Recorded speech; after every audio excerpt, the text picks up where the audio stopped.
So with you, you said that you don't read much, right? Like, or you don't like, I think that was correct, right? You don't read much. And as somebody as articulate and as introspective as you, because that's what I was about to say is like, I think there's a good balance of analyzing your own thoughts, but then also I get a lot of new thoughts or new pathways of thinking about things from other people's ideas.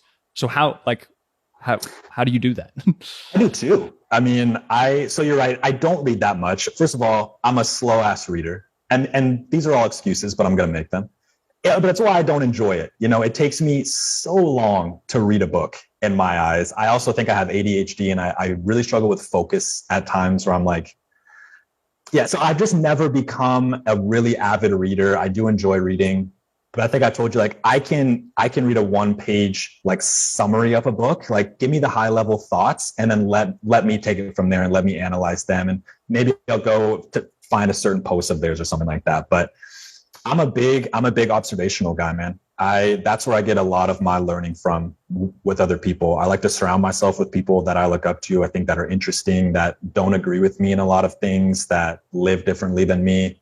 I watch a lot of people. I mean, this is the reason I love podcasts and stuff like that, is when I listen to your podcast, I think it's amazing that I get to be a fly on the wall in these conversations, because if you sit and think, there's a lot that you can take away from just listening to someone's story, and looking at nonverbal cues and verbal cues of like, how did they feel in that situation? Okay, they obviously got uncomfortable there.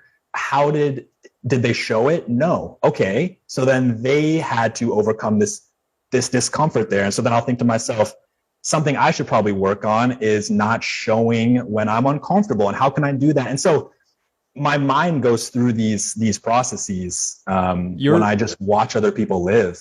You're kind of reading between the lines, which is interesting 100%. Because this is something that I told, I had Sam Forget on my podcast yesterday or a couple of days ago. And, he was about to have a podcast with somebody else. And I was talking about how I think about podcasting, and the questions that I'm going to ask people is usually like, I tell them that I go and read through like Instagram captions, and I don't read literally what they say, but instead I'll maybe look at why they phrase things certain ways, or why they decide to have these certain pictures and then from this angle, and why they have this highlight on their story, or why they put it this way, right? I think it's seeing between the lines. That's whenever you can really point things out that maybe people are consciously or subconsciously aware of. But I think that's whenever you can, like, if you have that, because what you have is a superpower, right? It's emotional intelligence, right? It's being able to see, like, even listen to what people say, but then also you can read between the lines and really